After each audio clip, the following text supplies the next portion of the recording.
Assalamualaikum warahmatullahi wabarakatuh. Selamat pagi anak-anak kelas 6A dan anak-anak kelas 6B. Bagaimana kabar kalian semua?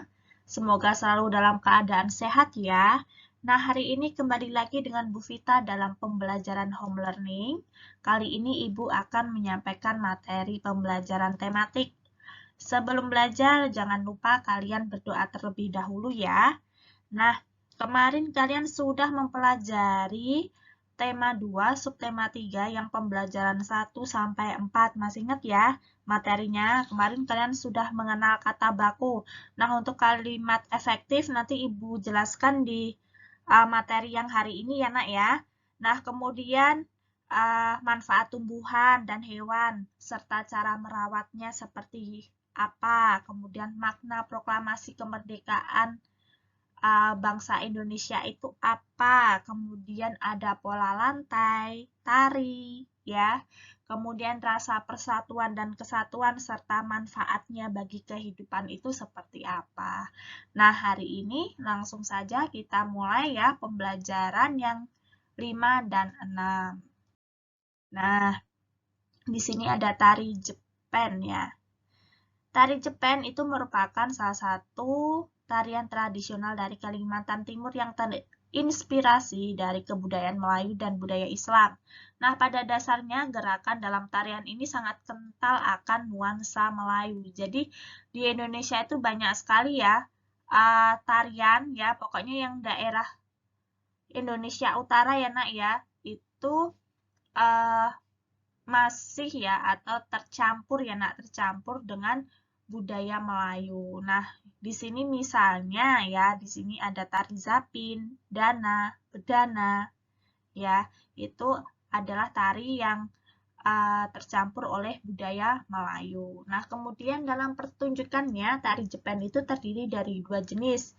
Ada tari Jepen Eroh dan Jepen Genjon Mahakam. Nah, tari Jepen Genjoh Mahakam itu salah satu jenis kreasi tari Jepen yang sebagian besar bergerak dalam tarian.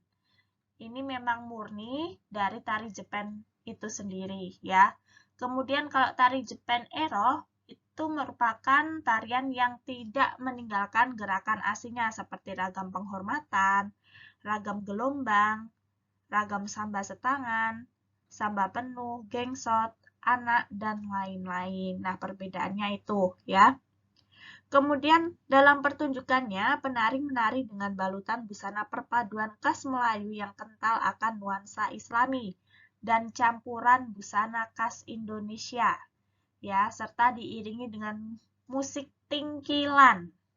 Nah, untuk perkembangannya, tarian Jepen itu sering dipertunjukkan dalam festival budaya yang digelar oleh pemerintah daerah Kalimantan Timur. Nah, ini tadi dari Kutai ya. Jadi, Kalimantan Timurnya itu daerahnya, pasnya itu daerah Kutai. Ya. Nah, ini adalah gambar tari Jepen. Ya. Kemudian berikutnya, jenis-jenis pengiring tari tradisional. Nah, dalam tarian itu kan pasti ada pengiringnya ya, Nak ya, supaya lebih menarik. Nah, di sini ada musik internal. Musik internal itu iringan yang dihasilkan dari tubuh penari. Ya, musik internal itu seperti nyanyian, tepukan, depakan, dan hentakan kaki. Nah, contohnya tari kecak. Nah, tari kecak itu kan dari suaranya penari kan, yang cak, cak, cak, cak, cak, cak. Nah, kayak gitu. Kemudian tari saman. Kalau tari saman kan dari tepuk tangannya ya, Nak ya. Dari antara tangan penari satu dengan penari yang lain. Nah, itu nanti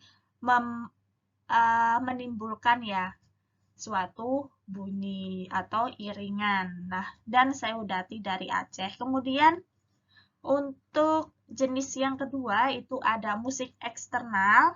Musik eksternal itu merupakan iringan yang dihasilkan dari luar tubuh penari, misalnya oleh alat musik. Nah, tari tradisional biasanya diiringi oleh musik tradisional setempat. Nah, contohnya tari Jawa dan Bali itu diiringi musik gamelan.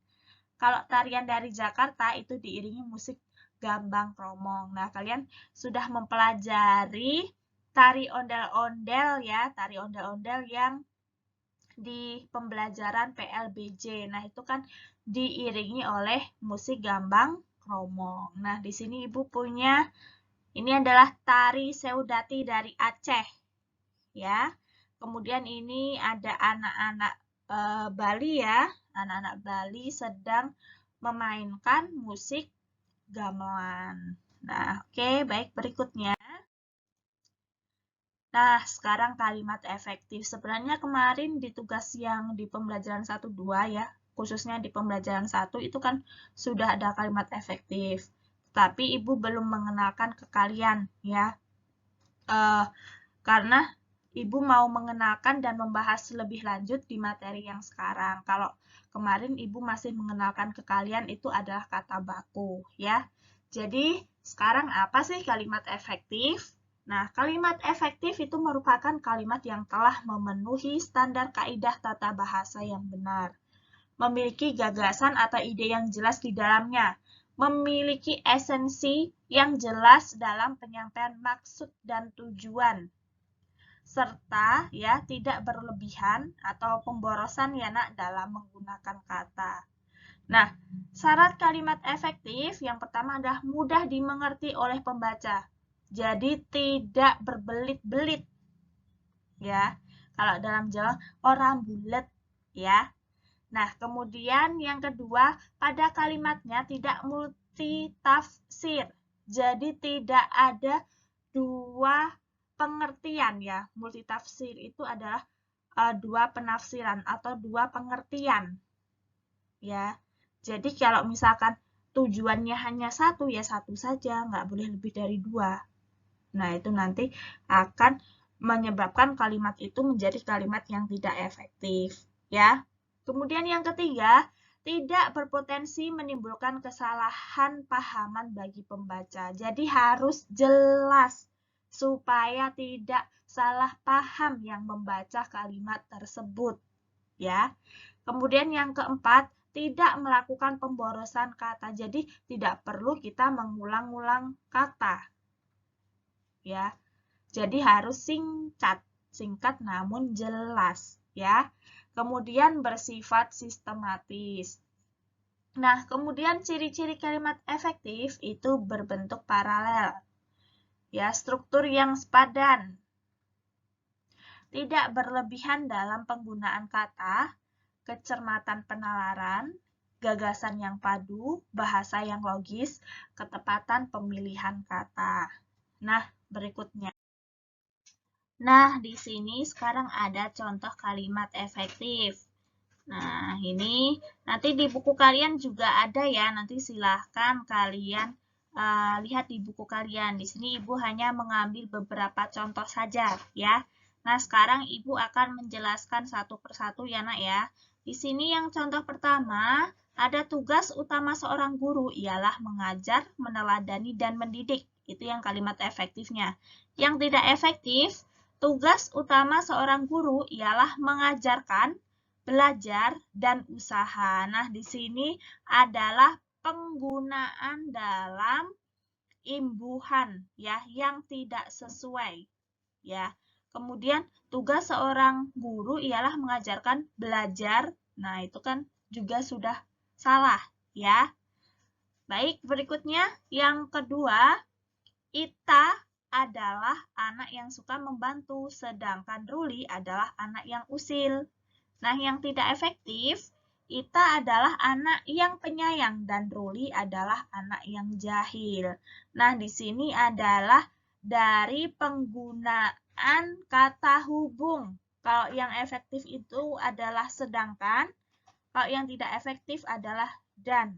Nah, sedangkan di sini adalah kalimat yang membedakan, berarti dia menggunakan sedangkan ya atau pernyataan perbedaan. Jadi harus menggunakan sedangkan. Nah, baik, berikutnya yang ketiga ada Dika memakai sepatu putih. Nah, tidak efektifnya Dika memakai sepatu warna putih. Nah, kenapa yang efektif yang putih saja, Bu? Yang tidak efektif kok memakai warna? Nah, putih di sini kan sudah menunjukkan warna. Ya, kalau warna putih kan berarti dia ada multitafsir ya, nak. Warna sendiri kan banyak macam. Kalau putih kan berarti otomatis dia adalah warna putih. Nah, di situ dia tidak boleh. Ya, seperti hadirin dan para hadirin. Hadirin kan sudah banyak. Kalau diberi para hadirin, nah itu berarti sudah banyak-banyak. Para kan banyak, jadi banyak, intinya banyak dan banyak. Itu juga tidak boleh. Nah, berikutnya, yang keempat, ada Rasti sedang mengolesi kakinya dengan minyak kayu putih. Kemudian yang tidak efektif itu Rasti sedang mengolesi itunya dengan minyak kayu putih. Nah, di sini ada penggunaan kata sehari-hari, itunya, ininya. Nah, itu adalah bahasa kita sehari-hari kan. Jadi, intinya kalimat efektif itu ya, dia menggunakan kata baku. Kalau tidak efektif itu rata-rata dia menggunakan kata yang tidak baku atau bahasa yang digunakan sehari-hari. Jadi kalimat efektif itu lebih ke bahasa atau kata yang digunakan untuk secara resmi, ya, seperti itu perbedaannya. Kemudian Delon pergi bermain setelah pulang dari sekolah. Nah, yang tidak efektif, Delon setelah pulang dari sekolah, ia pergi bermain. Nah, di sini adalah penggunaan kata setelah ya. Nah, itu yang kurang pas. Ya. Baik, berikutnya. Di sini ada kata baku. Nah, kalau yang di awal pembelajaran subtema 3 kemarin, Ibu mencari di referensi yang lain ya, nak ya. Pengertian kata baku sebenarnya intinya sama ya. Kata baku itu merupakan sebuah kata yang digunakan sudah sesuai dengan pedoman atau kaidah bahasa yang sudah ditentukan, ya. Atau kata yang sudah benar dengan aturan maupun ejaan kaidah bahasa Indonesia dan sumber utamanya itu dari Kamus Besar Bahasa Indonesia atau KBBI. Nah, yang kemarin kan Bu Vita juga sudah menjelaskan seperti itu. Pokoknya kata baku itu adalah kata yang sesuai dengan KBBI, ya. Kemudian kata baku umumnya sering dipakai pada kalimat yang resmi. Nah, itu yang kalimat efektif tadi. Ya, yang Ibu jelaskan barusan ya. Baik itu dalam suatu tulisan maupun dalam sebuah pengungkapan kata-kata. Ya. Ciri-cirinya sekarang, yang pertama, kata baku tidak dipengaruhi bahasa daerah. Ya, kayak gue, lu. Nah, yang sudah Bu Vita jelaskan kemarin. Kata baku tidak dipengaruhi bahasa asing. Nah, misalnya yang kemarin itu kemudian daripada atau apa sih yang pokoknya yang dibalik kemarin ya, nak. Kalau dalam bahasa Inggris kan misalkan tas merah jadi red bag kayak gitu kan, itu kan dibalik. Nah, kalau di bahasa Indonesia itu tidak boleh dibalik. Ya. Seperti itu. Kemudian pemakaian imbuhan secara eksplisit. Jadi pemakaian imbuhan yang sesuai, yang benar, ya. Bukan bahasa percakapan. Nah, bahasa percakapan atau bahasa sehari-hari itu adalah kata tidak baku. Nah, kemarin juga sudah Ibu jelaskan ya. Penggunaan sesuai dengan konteks kalimat. Jadi, penggunaannya itu harus tepat. Ya, sesuai dengan konteks kalimat tersebut. Nah, kemudian tidak terkontaminasi atau tidak rancu. Ya, jadi tidak bertele-tele atau tidak berbelit-belit ya, kalau tidak rancu itu. Kata baku tidak mengandung arti pleonasme, kemudian tidak mengandung hiperkorek. Ya, berikutnya. Di sini contohnya, nah ini yang biasanya sering keluar ya. Kalau pasif, ya kata bakunya itu pakai F nulisnya. Kalau kata tidak bakunya pakai V. Itu tidak baku. Karena dia di sini adalah tercampur ya dengan bahasa asing. Penulisan kalau menggunakan V atau V ya nak. V, mohon maaf. Kalau V kan dalam bahasa Inggris V. Nah, sekarang yang kata kedua ada praktik. Nah, kenapa yang praktek salah, Bu Vita? Nggak ada kata praktekum ya, adanya praktikum. Ingat ya, Bu Vita dari dulu kalau ngajarin tidak ada kata praktekum, tetapi adanya praktikum. Nah, kemudian yang ketiga, karena. Nah, yang tidak bakunya karena. E-nya hilang. Nah, itu salah. Yang benar tulisannya itu ada E-nya. Ya. Kemudian ada November. Nah, kalau orang zaman dulu nulisnya November pakai P. Nah, itu juga salah. Ya, itu tidak baku. Ya. Kemudian yang terakhir ada apotek. Nah, di sini apotik. Nah, kok apotik malah salah, Bu? Tidak ada apotiker ya, adanya apoteker. Nah, orang yang bekerja di apotek kan namanya apoteker, bukan apotiker kan? Nah, berarti yang benar adalah apotek pakai E. Ya. Baik, berikutnya. Tugas hari ini nanti silahkan kalian kerjakan. Ayo mencari tahu, ya. Kalian membuat kalimat dari kata baku. Silahkan cari kata baku terserah, 5 saja, terus kalian buat kalimatnya. Dan Ibu mohon kalian membuat kalimatnya adalah kalimat efektif, bukan kalimat tidak efektif. Ya. Jadi kalau ada bahasa sehari-hari yang masuk di situ, nanti dia menjadi kalimat yang tidak efektif. Jadi gunakan bahasa yang resmi dalam membuat kalimat tersebut. 5 saja ya. Nah, kemudian kalian kerjakan soal latihan akhir subtema 3 yang halaman 154 sampai 156 yang Romawi A dan Romawi B saja. Ya. Jadi nanti kalau misalkan masih ada yang bingung dan ada kendala seperti biasa kalau kelas 6A dengan Bu Vita ya, silahkan tanya ke Ibu.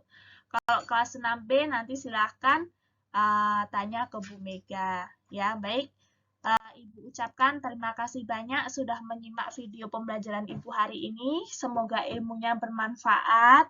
Ya, kalian tetap semangat belajarnya dan selalu jaga kesehatan. Kita akhiri dengan bacaan hamdalah. Alhamdulillahirrabbilalamin. Wabillahi taufiq walhidayah. Wassalamualaikum warahmatullahi wabarakatuh.